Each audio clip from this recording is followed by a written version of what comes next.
Ddaru ni edrych ddoe ar hanes Bartimeus a cymharu'r hanes yna hefo hanes Iago a Ioan, y ddau yn gwneud cais i Iesu Grist. Iesu Grist yn gofyn, be allwn ni wneud i chi? Be allai wneud i ti, Bartimeus? Yr disgyblion isio safle anrydeddus bob ochr i Iesu Grist.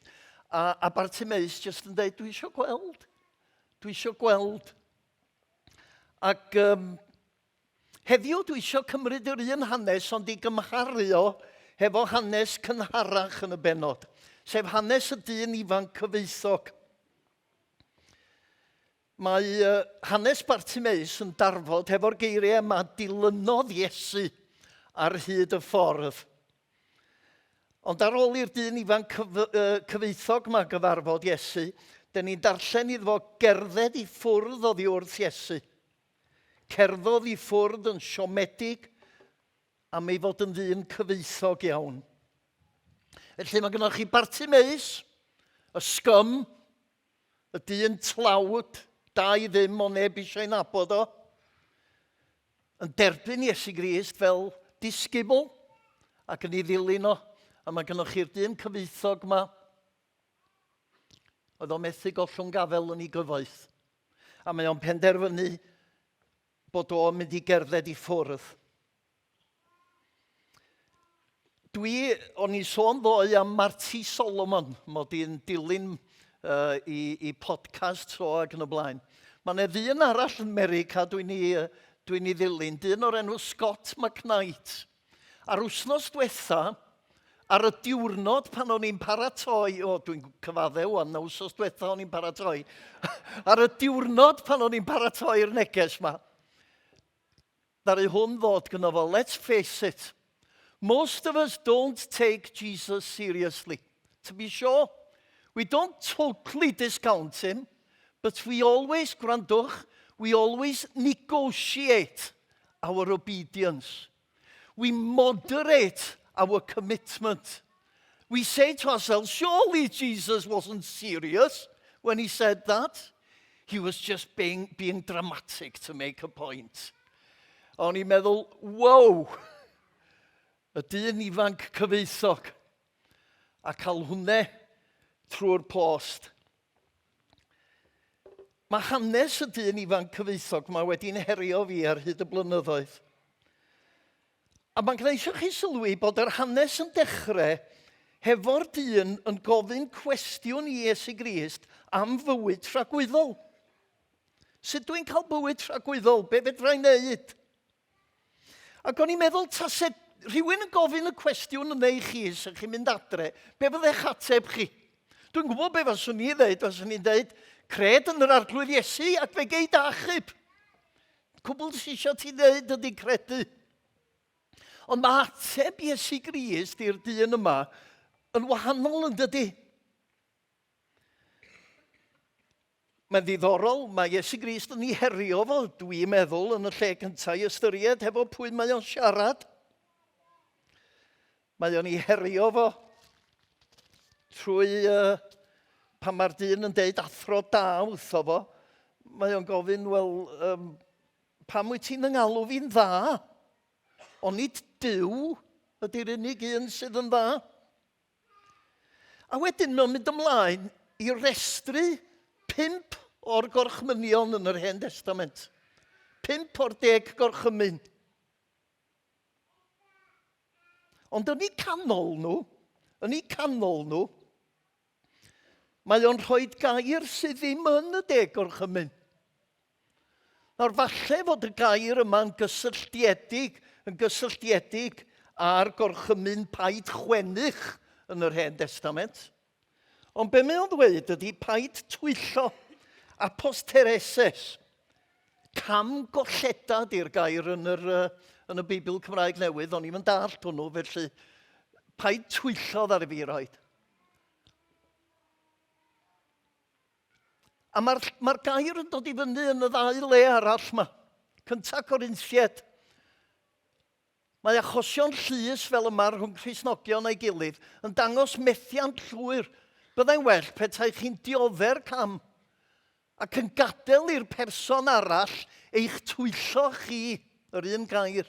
Ond na, mae'n well gynnwch chi dwyllo a gwneud cam a phobl eraill, hyd yn oed eich cyd Gristnogion.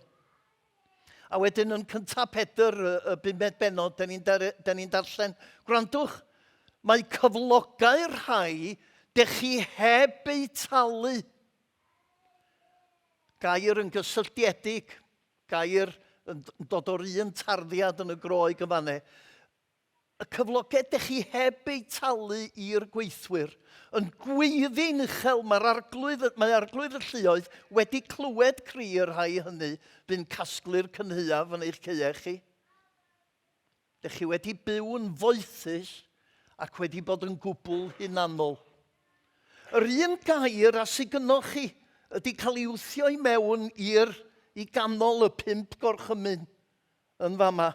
A gair ydy o sydd yn sôn am exploitio economaidd. Gair sydd yn sôn am dwyll economaidd. A mae'n amlwg o mateb y dyn pan mae Iesu Grist yn rhestru'r gorchmynion. Mae'n amlwg bod y dyn yma yn gwbl, wel, yn meddwl bod o wedi cadw'r gwbl.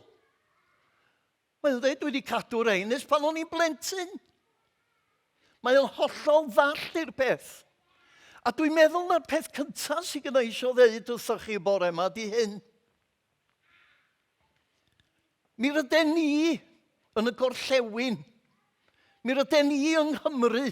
Mi rydyn ni yn y gwledydd cyfoethog yma yn ddall i'r ffaith yn bod ni wedi cael yn caethiwo mewn system sy'n yn exploitio pobl ar hyd a'r lled yn byd ni. Den ni licio dweud yn bod ni o blaid pethau fel masnach 10. Ond ydyn ni wir yn gwneud ymdrech i gael y pethau masnach 10 yma? Dwi'n gobeithio bydd cynnan ni'n myndio i mi ddeud, ond mae Arfon yn ddiweddar yma wedi gorfod torri nôl yn ddifrifol ar ei staff. Pam? Oherwydd bod cyfraniadau gan unigolion ac eglwysi ddim yn dod i mewn fel yr oedden nhw. Reit, wrth gwrs, mae gennym ni esgus, mae yna greisus economaidd a rhyw bethau felly. Ond yr her ydy i ni sydd ag arian, i ni sydd ag eiddo, fod yn fodlon i rannu o'n de. Gwerth yr hyn oed sydd gennyt. Nawr, dos gyda i'm eisiau neb fynd adre a gwneud rhywbeth hollol hurt. Chi'n gwybod, o'n i bai bod Duw yn deitho chi. Ond mae'n bwysig i ni ddeall bod y Beibl yn dysgu pia ni ddim byd go iawn. Pia chi ddim byd, beth bynnag sy'n gynnwch chi yn y banc, beth bynnag sy'n gynnwch chi eiddo, nid ych eiddo chi ydi o go iawn. Cwbl ydych chi ydi stiwardiad. Ac chi'n gwybod, o'n i'n sôn ddoe am y gwahaniaeth rhwng ymerodraeth ar y naillaw a'r deyrnas neu shalom ar yr ochr arall. Ffordd shalom ydy agwedd hollol newydd sydd at eiddo. Hollol wahanol i'r byd o'n gwmpas ni. Ond y broblem ydy mi rydyn ni wedi cael yn llyncu, da ni wedi cael yn dallu fel y dyn cyfoethog yma. Da ni wedi cael yn dallu gan y system economaidd fel mai, ac yn teimlo bod rhaid i ni fyw o fewn hon a bod rhaid i ni dderbyn i hawdurdod i dros yn bywydau ni. A dwi'n teimlo bod Duw eisiau'n herio ni i ofyn, ydw i'n ymddwyn fel stiward o'r hyn wyt ti wedi rhoi yn yng ngofal i. Dych chi'n cofio Iesu yn esbonio dameg yr hywr yn Marc y 4 bennod. Mae o'n sôn am yr had disgynodd i ganol draen, a dyma mae o'n dweud, maen nhw'n clywed y neges, ond maen nhw'n rhy brysur yn poeni am hyn a'r llall, yn ceisio gwneud arian a chasglu mwy a mwy o bethau. Geiriau Iesu Grist ydy'r un. Yn y BCN, beth sy'n gynnwch chi ydy gofalon y byd hwn a hudoliaeth golyd. A wedyn mae Iesu Grist yn mynd ymlaen ac yn dweud, felly mae'r neges yn cael ei thagu. Diolch i Martin Geraint. A does dim ffrwyth i weld yn ei bywydau. Dim ffrwyth i weld yn ei bywydau. Oherwydd bod yr ddyhead yma am olyd ac am bethau, a'r ffaith yn bod ni mor barod i dderbyn y system yr ymerodraeth, yn tagu y gair yn ein bywydau ni. A mae'r un peth yn wir am hanes y weddw dlawd neu yn y deml. Chi'n cofio'r hanes? A Iesu Grist yn gwneud y sylw wrth i ddisgyblion, newid man oedd pawb arall yn ei roi, gan fod ganddyn nhw hen ddigon dros ben. Ond rhoddodd hon y cwbl oedd ganddi i fyw arno. Dyna chi her. Dwi'n edrych arna ti fama rwan. Dwi isio herio chi. Cyn gadael Llanw, i roi trodd i es. Gweddiwch am y peth, os gyda i'm hawl i ddeitha chi am wneud. Reit? Dwi eisiau cherio chi wneud. Mae o'n waith pwysig maen nhw'n ei wneud. Neu os di Duw yn dweud wrthoch chi roi trodd fel dych chi ddim wedi roi o blaen i fudiad fel Teyrnasu, gwnewch hynny. Neu open doors, neu unrhyw un o'r elusennau sydd yn arddangos y fama. Ydy gwaith Duw wir yn cael y lle cyntaf yn bywydau ni? Neu ydyn ni jyst yn mwynhau dod at yn gilydd i ganu emynau fel oedden ni sôn yn yr adnodau yna? Ddoi. A mae Iesu'n rhoi 4 gorchymyn i'r dyn cyfoethog yma. Y cyntaf ydi dos, yr ail ydi gwerthad ei iddo, y trydydd ydi rhoi arian i bobl dlawd, a'r 4ydd ydi tyrd dilyn fi. Dwi'n ffeindio'r gair dos yma yn air diddorol, hwpage yn y Groeg. Pan dych chi'n edrych ar y gair ym mhob cyd-destun arall, sôn am iachad mae o. Am iachad, dyn ni'n cael seminar ar iachad pa amser? Am 4 gloch heddiw. Fory, sori. Mae'n ddrwg gynnau. Ond mae iachad, dwi wedi profi iachad, o'n i'n dioddau o epilepsi am blynyddoedd. Rhei o'n ffrindiau fi'n coleg yn cofio'r dyddiau yna. Ond dwi wedi cael yn iachau ers blynyddoedd trwy weddi. Ti'n mynd gwybod yn hyn ag ydet? Na, yna ni. Wel, mae o'n ffaith. Ond mae iachad yn fwy na hynny. Mae gynnon ni angen cael yn iachau o'r ymerodraeth. Mae gynnon ni angen cael yn iachau o'r system sydd yn caethiwo ni a dechrau byw yn unol â gwerthoedd teyrnas Dduw. Yr ail, wyt ti falle'n dal gafel yn rhyd un, mae Iesu Grist, wel, does dim angen i mi ddeud yn byd am hwn, oedd Hilwen di ddeud o'n eithiwr. Gollwng gafel yn y rhwydi, mynd ar ôl Iesu Grist. Oedd yr her i'r dyn yma oedd gollwng gafel yn ei gyfoeth a mynd ar ôl Iesu Grist. Be sy'n rhaid i chi ollwng gafel yno fo a mynd ar ôl Iesu Grist? Y trydydd,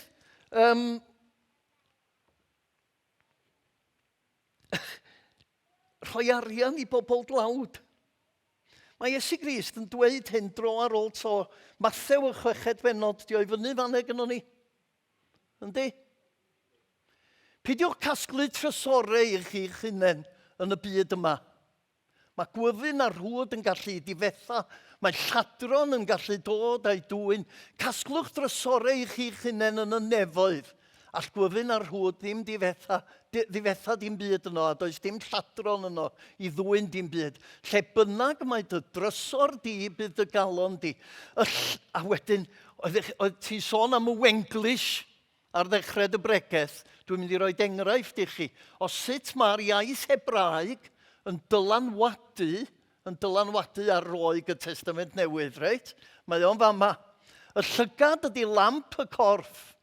Felly mae llygad iach yn gwneud y gorff yn olau drwyddo. A dwi wedi rhoi mewn brackets, sef bod yn hael.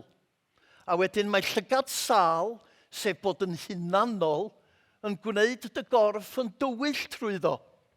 Ac mwyn profi, dwi'n mynd i ddarllen dwy adnod o diarhebion i chi. Diarhebion pennod 22 ac adnod 9. Bydd person hael yn cael ei fendithio am rannu ei fwyd gyda'r tlawd. Wyddwch chi be mae'r Hebraeg yn dweud yn llythrennol yn fanne? Bydd person efo llygad dda yn cael ei fendithio. Bydd person efo llygad iach yn cael ei fendithio. Idiom Hebreig sydd gynnwch chi wedi gario drosodd i roi y Testament Newydd, Wenglish neu Hebgroegis neu rhywbeth felly. Ar ei fath yn y benod nesaf, benod 23 o diarhebion, adnod 6, paid bwyta wrth fwrdd person cybyddlyd, selfish. Paid bwyta wrth fwrdd person cybyddlyd. Paid stwffio dy hun gyda'i ddanteithion. Be di'r Hebraeg? Paid bwyta wrth fwrdd person sydd â llygad ddrwg. Dyna mae'r Hebraeg yn dweud yn llythrennol. Reit? Felly mae Wenglish yn iawn. Paid â poeni am y peth. Ond mae'r dyn yma, ar ôl clywed Iesu Grist, yn cerdded i ffwrdd yn siomedig, yn drist. Pam? Roedd o'n ddyn cyfoethog. Bu Ken yn ei roed o'n fwy llythrennol, mae'r Groeg yn deud, yn berchen meddiannau lawer. Hynny di lot o stwff gynnon ni. Sgynnoch chi ormod o stwff, mae gynna i. A mae gwydyn a'r hwd yn dod ac yn cael gwared efo. A drychwch beth di ymateb y disgyblion Marc, 10 benod adnod 26. Ydy honna i fyny fan'na, nac di y nesa, ia? Sleid nesa. Marc, lle dyn ni? Na'r 10 benod dwi'n edrych amdani, dwi'n meddwl. Gadwch mi, beth bynnag, maen nhw'n dweud, oes gobaith i unrhyw un gael ei achub. Da ni'n licio defnyddio'r gair achub. Dych chi di'ch achub? Mae'n air pwysig, dydy. Ond mae hwn yn gysylltiedig rywsut ar ffaith bod y dyn yma wedi gwrthod rhoi hibio i feddiannau. A mae'r disgyblion yn dweud, os gobaith i unrhyw un gael ei achub felly.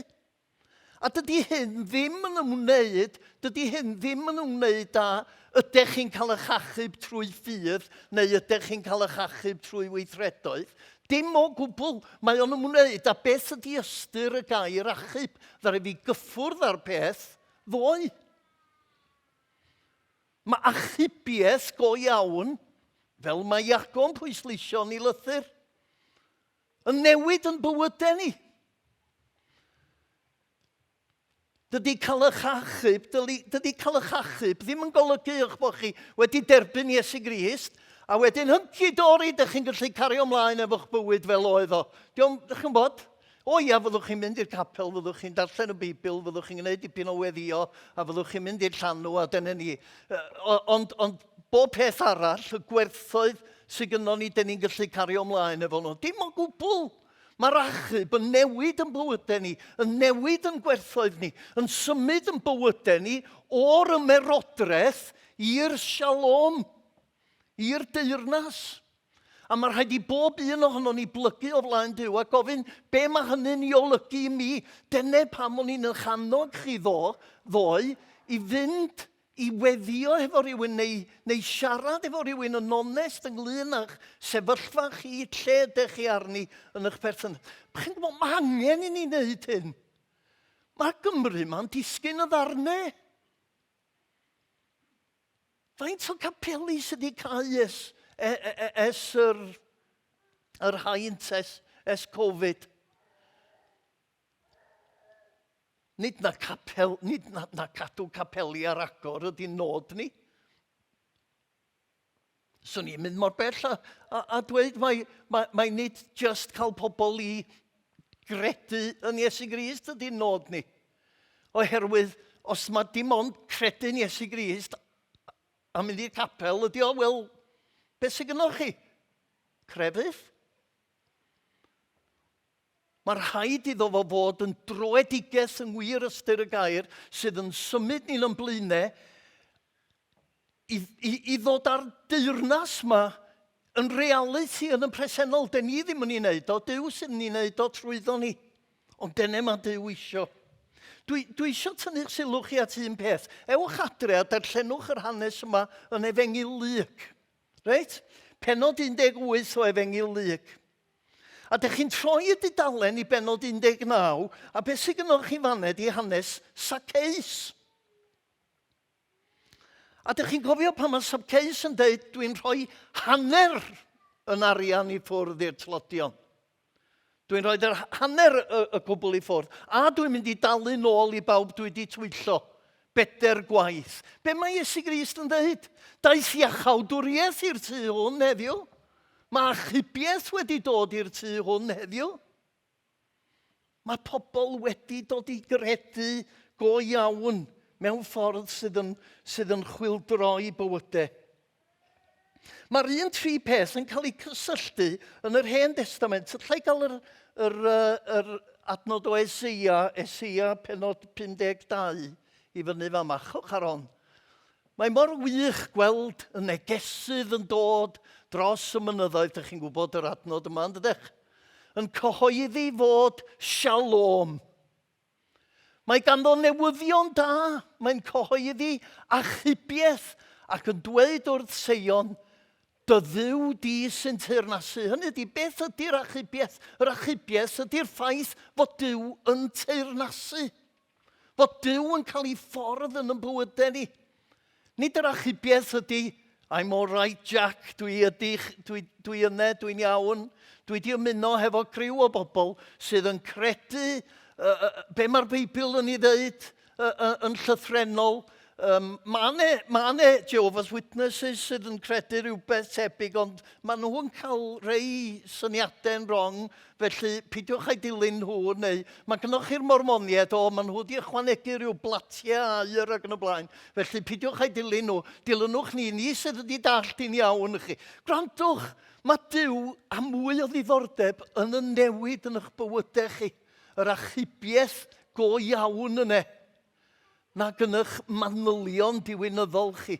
O'n i'n gweithio i'r cyngrair Efengylaidd am flynyddoedd ac yn trio delio efo Penticostaliaid yn dadle efo pobl ddiwygiedig a pobl garismataidd yn cael eu cyhuddo o fod yn nuts a chi'n gwybod ydych chi'n mynd...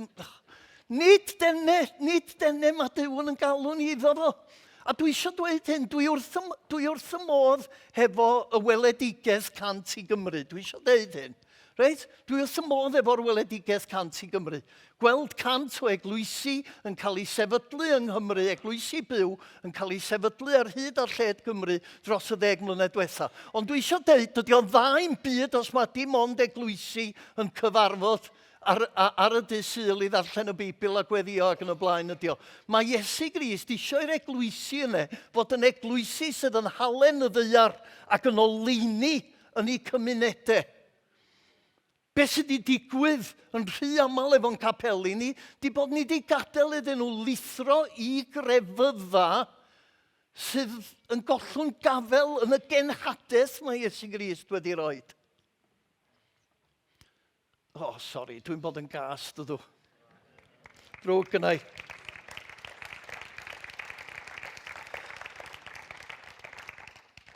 Chi'n gwybod,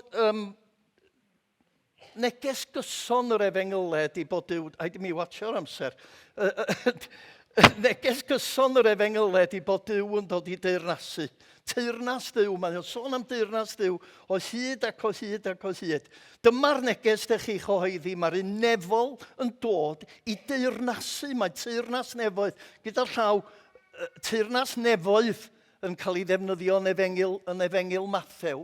Just ffordd yr iddew o osgoi dweud enw sanctaidd Duw ydi nefoedd y fanne.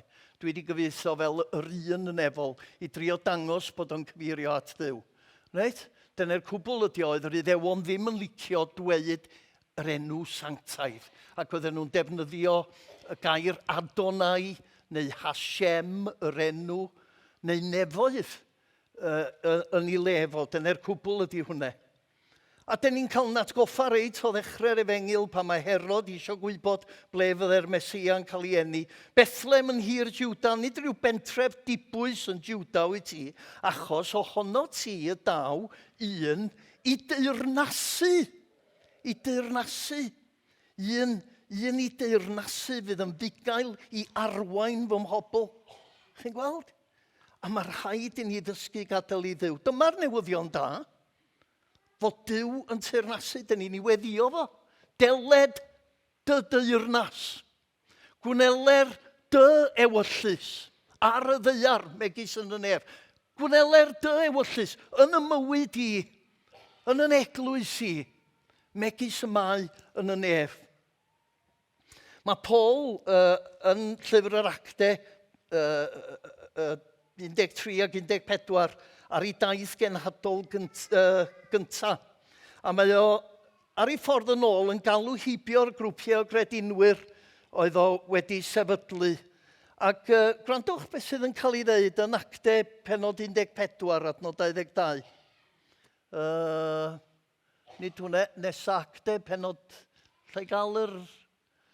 Dwi'n siŵr bod i yna. Mae lawr ar y nodiadau fi bod i gynnau nac di, dydy ddim nac di. O, diar, mae'n rhywbeth sydd wedi gweud. Bai rhys llwyd ydi o.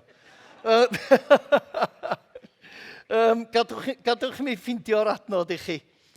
Actau penod 14.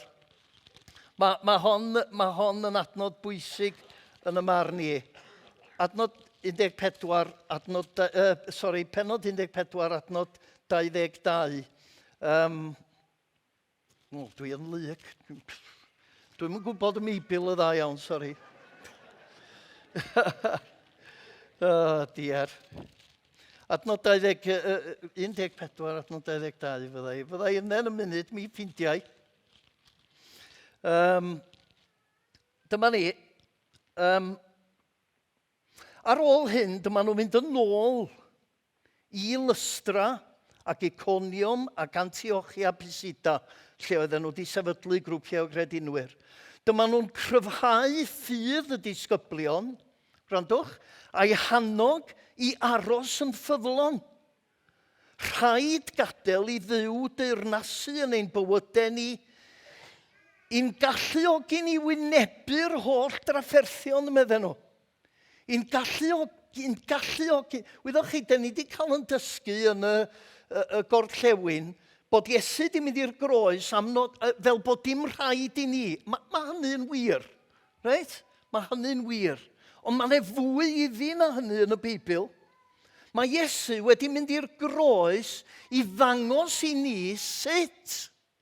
Hynny ydy, mae o'n yn galw ni i godi croes. Mae o'n yn galw ni i ddilyn ôl i droed o. Dych chi'n dall beth dwi'n dweud? Nid just i ni gael mwynhau bywyd a cario ymlaen, chi'n gwybod, bob peth yn iawn, ond i'w ddilyn o. A'r gwir ydy, mae mwyafrif Cristnogion, ydy Clyde Briggs yma bore yma? Lle mae Clyde? Na, diolch yma, na chi. Oedd Clyde yma ddoe, a mae Clyde yn gwneud lot o waith efo open doors. Os gewch chi gyfle i siarad efo Clyde am y profiadau mae o wedi gael, a'r bobl mae o wedi cyfarfod, bobl sydd yn dioddau dros ei ffydd ac yn y blaen, wrach y bydd hynny yn gwneud lles, fos efo'n gwneud lles i ni gyd. Dwi'n hoff o Eseia 43. Gwrandwch ar yr adnodau yma, dwi'n meddwl bod hon gynnau ar y sgrin. Eseia yn dweud fel yma, paid bod a gofn dwi wedi dollwng di'n rhydd. Dyma dyn ni ddathlu, ynde? Dwi wedi dalw wrth enw fi piau ti. Pan fyddi di mynd drwy'r llifogydd, fydda i gyda ti. Neu drwy'r afonydd, fydda nhw ddim yn dygariod i ffwrdd. Wrth i ti gerdded trwy dan, fyddi di'n cael dim niwed. Fydd y fflamau ddim yn dylosgu di. Achos fi ydy'r arglwydd dy Dduw di, un sanctaidd Israel, dy achubwr di. Yr un gair eto, dy achubwr di. A mae o'n mynd ymlaen, dwi yn dy drysori di ac yn dy garu di, achos ti'n werthfawr yn yngolwg i. Dyna mae Dyw yn ei ddweud wrthon ni. Dyna oedd Dyw yn ei ddweud trwy Eseia wrth y bobl oedd yn y geisglyd. Ond oedd o'n dweud hynny mwyn dweud iddyn nhw ddweud, o, pidiwch a poeni boes, mae bob peth yn iawn, dech chi wedi cael eich achub wan. Dydy achubiaeth ddim just, mae hwn yn beth peryg i ddeud, pidiwch anghamddallt i. Dydy achubiaeth ddim just yn fater o ffydd o gredu neu ymddiried. Dechrau'r daith ydi o. Cred yn yr arglwydd Iesu Grist ac fe gei dy achub. Da ni wedi cyfyngu'r gair achub i olygu jyst bod ni wedi cyrraedd rhywsut. Pan oedd Eseia'n dweud y geiriau yna wrth y bobl yn y geisglyd, ynddo? Oedd o'n dweud, gewch chi fynd yn ôl i Jerusalem a cario ymlaen fel oeddech chi cyn y geisglyd. Na, mae gynna isio'ch bywydau chi fod yn wahanol. Mae gynna isio'ch chi ddechrau ail-adeiladu'r ddinas. Mae gynna isio'ch chi ddechrau ail-adeiladu'r deml, ail-adeiladu muriau Jerusalem. Mae gynna i waith i chi wneud. A mae gynno ni waith i wneud yng Nghymru. O'n i'n darllen llyfr Galarnad Jeremia yn ddiweddar ac o'n i'n meddwl, mae hwn yn ddarlun mor real o gyflwr ysbrydol Cymru heddiw. Ond mae Dyw yn deud, mae'n ddyfodol gwell i ddod. Ond mae'r dyfodol yn bron i mi ddeud y gair dibynnu, mae'r dyfodol yn galw ni i ymostwng i arglwyddiaeth Iesu Grist yn bywydau ni. A dwi jyst isio gorffen, a dwi yn gorffen, Meirion, sori. Trwy sôn am y busnes ymerodraeth a shalom yma eto. Dwi eisiau gofyn y cwestiwn, ydych chi yn credu fod yr Hen Testament yn air Dyw? Reit? Yn tuedd ni ydy defnyddio'r Hen Testament, trin yr Hen Testament, fel betai'r Hen Testament y ffordd wrong o wneud pethau. A'r Testament Newydd y ffordd iawn o wneud pethau. Mae gynnon ni'n hoff adrannau, mae gynnon ni rai o'r salmau da ni'n mwynhau, da ni wedi clywed rhai ohonyn nhw'n cael i dyfynnu ac yn y blaen. A da ni'n gwybod fod yna rannau o'r Hen Testament yn dysgu ni am addoliad ac yn dysgu am yr offrymau a'r aberthau a'r proffwydolaethau am Iesu Grist ac yn gysgod o be oedd Iesu Grist. Oedd Iesu Grist ei hun yn dweud y byddai'r un iod na tipyn o'r gyfraith a'r proffwydi'n diflannu. Hynny ydy, mi roedd o'n derbyn yr Hen Testament fel awdurdod.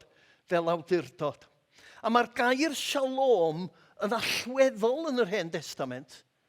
Mae o'n ymddangos dro ar ôl tro. A be mae o'n ei olygu ydy sut mae bywyd pan mae pethau fel y bwriadodd Dyw iddyn nhw fod. Right?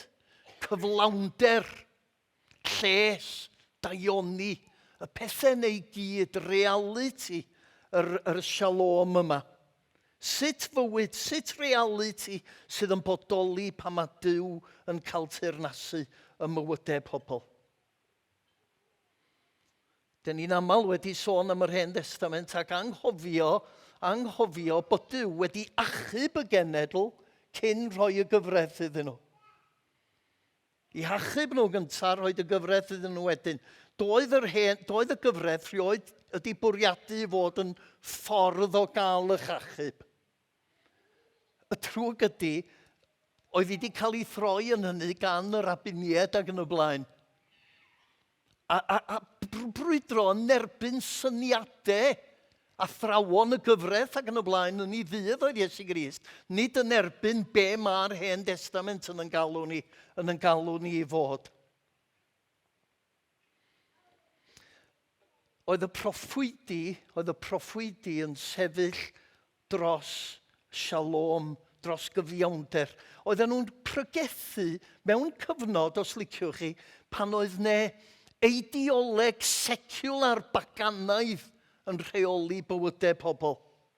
Yn monopoleiddio meddyliau a dychymyg pobl. Pobl yn teimlo bod yna ddim ffordd arall y gallen nhw fyw. Ac oedd y proffwydi yn dychmygu bywyd gwahanol i'r hyn oedden nhw'n weld, os liciwch chi, o'i blaenau nhw. Ac yn galw pobl i'r bywyd hwnnw. Oedden nhw'n taranu yn erbyn eilyn addoliaeth, oedden nhw'n taranu yn erbyn materoliaeth, oedden nhw'n taranu yn erbyn militariaeth. Ydy Eseia'r ail benod gynnwch chi? Yndi? Honna di. Gwrandwch, geiriau Eseia, mae'r wlad yn llawn arian ac aur. Does dim diwedd ar ei trysore. Mae'r wlad yn llawn o feirch rhyfel. Dim diwedd ar ei cerbyder hyfel. Mae'r wlad yn llawn ei lunod diwerth. Maen nhw'n plygu a ddoli gwaith ei dwylo. Pethau maen nhw eu hunain wedi creu. Chi'n gweld o? Yn dadle yn erbyn y tri peth neu, yn erbyn materoliaeth, yn erbyn eilyn addoliaeth, yn erbyn militariaeth. Mae o'n dweud mae'n ffordd wahanol. A dydde mae o'n ei gynnig yn nes mlaen yn Eseia yr ail benod di. Yr adnod honno i fyny gynno ni. Byddan nhw'n curo'u cleddyfau yn sychau aradr, a'i gwaywffyn yn grymanau tocio. Fydd gwledydd ddim yn ymladd ei gilydd nac yn hyfforddi milwyr i fynd i'r rhyfel. Mae o'r busnes ymerodraeth yma sydd yn monopoleiddio meddwl bywydau pobl o'i gymharu â shalom, ffordd y deyrnas, yr ydyn ni'n ymostwng iddi. Chi'n gweld y gymhariaeth? A mi rydyn ni'n cael yn llyncu yn rhy aml gan werthoedd yr ymerodraeth. Os ga i wneud sylw gwleidyddol, dyma dwi'n credu sydd o'i le efo'r hyn sydd yn digwydd yn Israel a Gaza ar hyn o bryd. Mae Netanyahu yn dilyn ffordd ymerodraeth. Arfe sydd yn mynd i sortio allan y broblem. A dyn ni eisiau dweud na, mae'n ffordd amgenach, mae'n ffordd wahanol. Ffordd yr arglwydd Iesu Grist ei hun. Oedd y proffwydi yn taranu ac yn dweud y pethau yma. A beth sy'n eisiau ddweud ydy hyn i chi. Oedd neges y proffwydi o'r tu allan. Fel hyn y dywed yr arglwydd.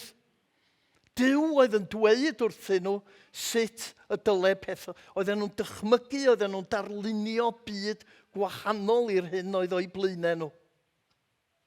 Ac yn gwahodd pobl i ymateb. Dwi'n cloi. Mi roedd yna broffwydi ffals hefyd. Gau broffwydi. Oedden nhw'n credu nhw. Oedden nhw'n meddwl bod nhw'n dilyn Duw. Ond oedden nhw'n rhan o'r sefydliad. Oedden nhw'n rhan o'r drefn. Oedden nhw'n rhan o'r system.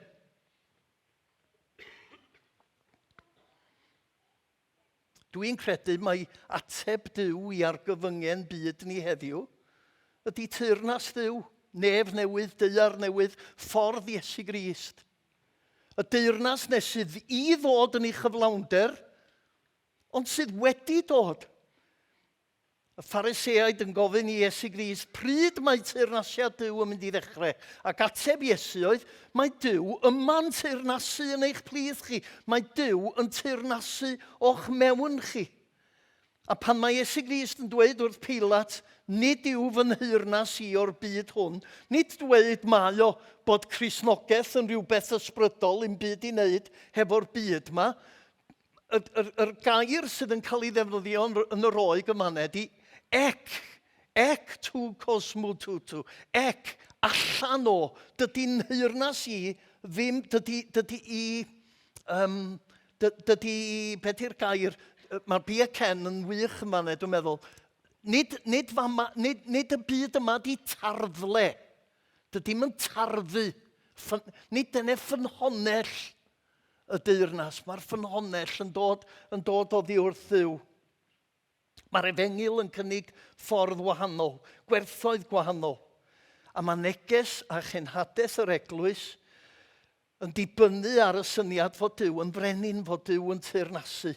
A dyna'n gwaith ni yn galwedigaeth ni adeiladu ar gyfer y deyrnas, cydnabod Duw yn frenin. Galwedigaeth y deyrnas ydy galwedigaeth yr eglwys. A mae hynny'n golygu nid jyst beth ni'n ddweud wrth y byd, mae'n golygu pwy ydyn ni. Right? Nid just galwad i rannu'r neges sydd gyda ni, galwad i fod y neges. Dyna pam mae'r Beibl yn dweud, byddwch sanctaidd. Pam? Canis sanctaidd ydw i fi. Den ni i adlewyrchu sydyn ydy Duw. Den ni fod i garu pobl eraill a charu gelynion. Pam? Am mai Duw cariad yw. Den ni i ddangos cyfiawnder ac i frwydro dros cyfiawnder, oherwydd bod cyfiawnder yn bwysig yng ngolwg Duw. Mae Meica 6 bennod ar 8 bennod yn deud fel yma.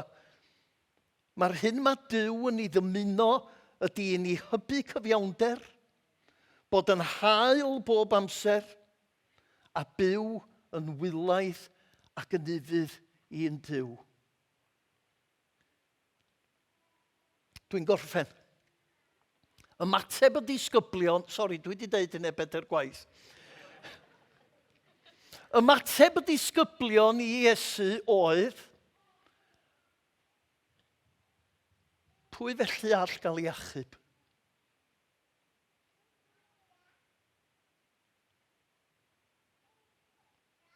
Ddown ni at hynny fory.